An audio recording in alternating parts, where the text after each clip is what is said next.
Welcome to Just Hair Me Out, a podcast about love, life, and hair. I'm Barbara. I've spent over 38,000 hours coloring hair.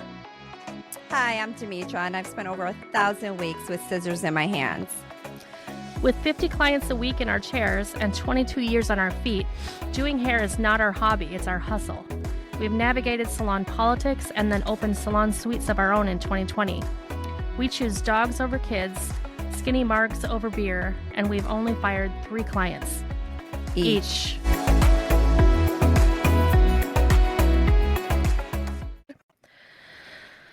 So today we want to talk about how you should show up for your hair appointment. And let's first of all talk about photos, because I can't tell you how many people have come in and shown me photographs of a wig. Demetra? Yes. I would say about 90% of the time it's a wig. Yeah. But they don't know it. It's not their fault. No. I mean, it's like the expectations, I guess, Yeah. And I think it's important to have several pictures because, of different types of haircuts. What am I trying to say? Or color even. I think what Barbara's trying to say here today, people, is is a lot of different photos of what you like and also of what you don't like. Because sometimes I think if you bring pictures in of just what you like, it's harder to still get an understanding. You could bring another picture in of something you don't like, and it could be the exact same thing as something you like. And then you have to talk about it. Does that make sense? Yes. Yeah. It's important to bring both. What you like, what you don't like. Yes. And I like when people have several pictures of what they would like so that I can help narrow it down and choosing from the pictures who has whatever model or person it is. It's important that they have the same type of hair as the person wanting it. Otherwise, it's not going to turn out. Right, exactly. So if someone brings in several pictures and it literally looks like the same haircut almost, but you can tell as the professional on your end that their density is different, the texture is different, and how it's going to actually come out. You can pinpoint it more like, okay, yours is going to look more like this one, and it might be a different variation, but then they can't actually see it, but you can. And to tell them. So that's why it's important for different photos. I say even you don't always have to bring in of celebrities or models, even your own pictures, home pictures of something that you really liked, at some point. No, that's a good point. Yeah, for sure. And when it comes to hair color, it's important to, I get this question all the time about, should I come with my hair dirty? And the answer is not simple because it depends what color you're having done. If you're having your hair highlighted or a process that puts your hair in foils, it doesn't matter at all if it's dirty or clean. And if you are getting an all-over color where you're having hair color painted on your scalp, then it is helpful to have it not squeaky clean. And that is for the comfort of your scalp, not for the hair color. Right. So would you say that that's more is that someone who's going to get a on scalp kind of like a bleach service, or even for a single process? Even single process. If you're covering gray, it'll be the color can irritate your skin, or a lot of people can get itchy, and the same people will not have any reaction to it at all if they have a little bit of natural oil happening. Yeah, so a day old hair is fine. Yeah, it's like a buffer. Yeah. See, that's not bad. And if you have a cover-up, like a powder or a spray that's covering up your gray temporarily until you get your hair colored, it is really good to wash it out. I used to always say, oh, it's no big deal, the color's going to go right through it. But some of these products really, really build up on your hair and get kind of a waxy consistency. And, just to save your time and all that, I would definitely just wash it out. Yeah, I agree. I've noticed it will still take, but sometimes you can notice it'll be a little iridescent in that spot where it's more heavily added, whether it be a color or a powder. Yeah, or it can look like hollow. Yeah, like it's almost Yeah. not depositing 100%. It takes, but I highly recommend it as well. Just wash it out or, at least just that area. Let's say you don't want to wash your whole head when you're coming in and you just do like a little spot. Wash this little area before you come in then, if your hair is pretty clean for the most part, you know? Yeah, yeah. Also, Yeah, a if little, your hair is like really, really dirty, that's not helpful. right. And when I say that, I mean like a week plus. Yeah. Without washing. And then, and why is that not helpful?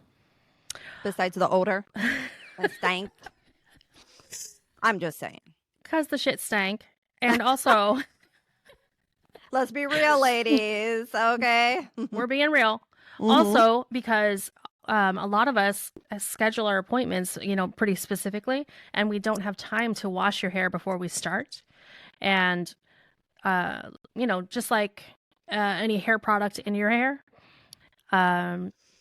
it can deflect the color a bit if you have Well, like way too also, much oil happening. right. And also, like, you don't want to wash it right before the service, too, because it's like then you have to dry the hair to apply the color because you can't really necessarily apply color to wet hair, can you? When you're doing a single It depends process? on the color brand. Some of them you Oh, can, okay. Hmm. but Okay. yeah. I did not know that. Okay. See? Even I'm learning something today. And also, I would say, and you can correct me, Demetra, Mm-hmm. but for hair color, I think that it is helpful if you're getting highlights or it's your first time seeing me. I really like it when people come in with their hair styled how they normally wear it so that I know where I want to put the highlights. Mm-hmm. Yeah, if you wear a specific part, this is also with hair cutting as well. A lot of clients say, "Oh, just cut my hair in the middle," but they never wear their hair there in the middle. They always wear a side part. And then when you go to style it to the side, they have so much more layering on one side than the other. And they're like, "Well, why does it seem so uneven?" And I try to explain to them, "Well, because once you flip that hair over, it's the illusion, right? But if you're someone who actually wears your hair to the side all the time, I personally like to cut it on the side, just like you for highlighting. If they have a specific part, you kind of want to, what do they call that? When you guys do the coloring, like right in, what is this? Like the money pieces, right? Oh, You yeah. could do like a money piece here or in a side part, kind of have a money piece or whatever the terminology is, right? When you do it on a specific part that you wear all the time, it just accentuates it and looks a lot better, So I think it's very important. I do tell my clients, have also a lot of clients that love middle parts and then they flip it back and forth. And then it doesn't really matter to do it. You always want it to be even when it's in the middle. But side parts always end up looking off no matter what, right? So if you're going to be doing middle and side parts, you always get a cut in the middle.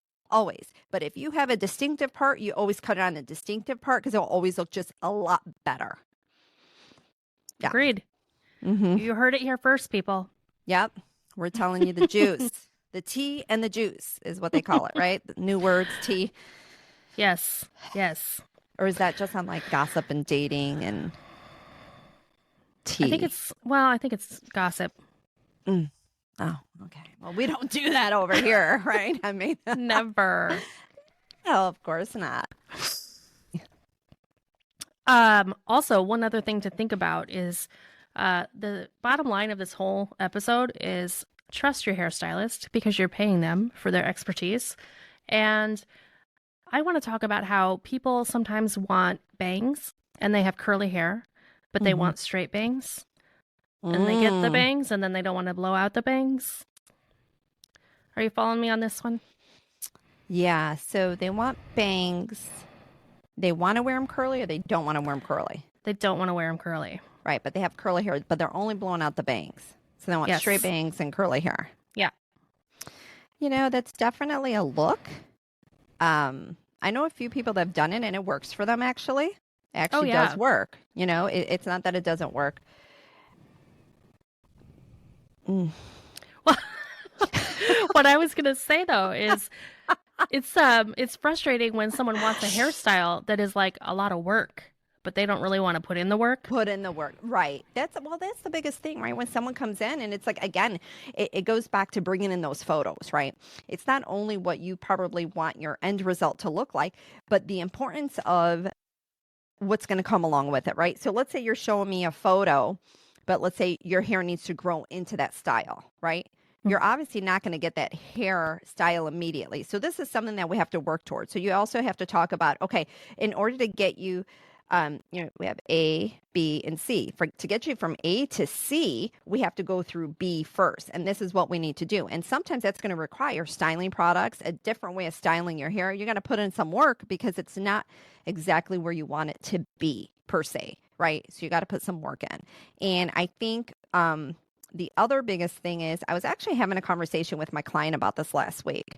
And we were talking about the significance of styling hair and how a lot of times before she had started coming to me, how every other hairdresser before would give her a haircut and they would style it and it would be amazing. She's like, walking out of there just looking like she's walking on, like Broadway in New York and Michigan Avenue feeling fabulous. But she would get home, she wouldn't be able to do her own hair. And it was just so hard to do. And I explained to her, hey, that's great and dandy if they want to make it look fabulous. But what I found over the years of doing hair is trying to figure out, it's kind of a formula per se, right? You have to look at the amount of hair someone has, their density, their texture, their everything with it, and then say, how do I create this look, but where my client is actually going to style it? Because let's say she lets it air dry and only has 5 minutes to use the dryer, right? And this look that she's looking for requires a full 25-minute blowout, right? With her hair type, because she wants that bob with the French bangs. And that requires a look. You can't kind of let it air dry if you have curly hair and you're just working a little bit in the front, So a lot of times I talk about how I try to make it as easy as possible for my clients to do their hair. I can get crazy with the scissors or styling with people and make it real like crazy, right? But then my client's not going to be able to do it. So I try to take what they're looking for and make it work with their hair type, their hair texture, and what they're going to do with it at home, whether it be with their styling products and just the time that they have. And I think a lot of stylists don't think of that. They're like, okay, this person wants, this just example, I'm saying the French bob, because that could take a lot of work to do. And there's an easy way of also doing that where your client can style it themselves. That's all I'm saying. And I think it would be nice if people would take that into consideration when, other professionals, and if they don't know, maybe now they know, like, hey, you don't have to work so hard at giving that haircut, maybe less is more, because you need to give it to where the client's going to be able to do it themselves, or else they're going to leave and be unhappy, even if it's a great haircut. Because some people come in and they're like, oh, this is the worst haircut ever. And I'm like, this is the best haircut I've ever seen. Whoever you went to, this is so precise. This is so perfect. But the client still can't style it, right? And it could be perfect. It's just it needed a little tweaking or maybe some weight removal so it can dry faster and make it easier for the client. So that's why it's another thing that's really important to stick with who you're going with, because they know your hair. They see colics. They see your hair thinning over time. Yeah. It's helpful. And I'm sure like with color, when clients start getting more gray in certain areas, even if they want to keep that exact same color, you have to like restructure and reformulate their color to make it still look the same, even if now they're having, 20% more gray just in the front, but it was the same in the back, or else it's not going to look the same. And they, I think sometimes they don't understand, what's involved with it. So that's when me and Barbara are here to tell you guys there's a lot more than just slopping on that color and, giving you that great haircut. We're really, there's a method behind the madness here, there really is. Yes. Well, and sometimes people want to know like exactly what their formula is for color or this or that. And, it really, really varies because as you just said, you can do the same color, but formulate it several different ways, given how the hair is when you're starting out. And for example, if somebody has like all winter long gets highlights and has them toned a certain way. In the summertime, when they're in sun and they come in, they get their highlights done. They want it to look exactly the same. It's going to be a different process on their ends to have and it a look different the same. formula. Not Yeah. only process, but also a different formula to create that same color. And Yeah. you know, it's the same thing with hair. A lot of my clients also ask me the same thing with, you know, should I be switching shampoo and conditioner? And I say, well, what is it that you're looking for? You know, smoothness, body. You know, that's usually my first question. And then they'll say, I don't know, because I just hear it's good to switch it. I said, I like to switch shampoo and conditioner based on the environment. So here in Chicago, we have 4 seasons. I like to use something different in the winter opposed to something in the summer. My hair gets really flat, a little bit more smooth in the winter. So I like to use something that's hydrating, but then can also give me some volume, right? In the summer, my hair gets really frizzy, right? So I'm going to use an anti-frizz product to tame it. So that's when I would say, you know, if you're happy with what you're using, don't switch it. You switch it based on what the environment is, what the weather is, because that's what your hair is going to be affected by. So that's what I recommend when they ask me. Absolutely. Yeah. And I'm sure it's the same with hair coloring, right? You need a little extra more protection if you're going to be out in the sun or on vacations, right? So it doesn't alter the color, Barbara. Absolutely. Mm-hmm. And if you have a second home in Florida, you have a whole different set of products and shampoos there. Mm-hmm. Yeah, definitely.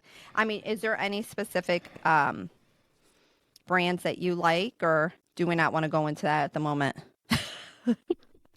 Oh man, that's a whole episode on itself. Okay. Yeah, we'll touch base on that later. We're not going to give you guys all the goods all in one episode, okay? Let's do a little more research on this bad boy, you know. Okay.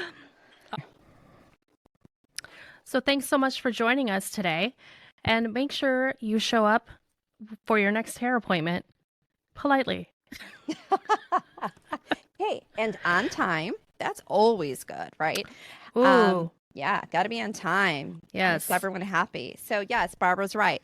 So show up and also follow us on Just Hear Me Out podcast. We are on Facebook, Instagram, YouTube, and TikTok. And we will see you guys next week.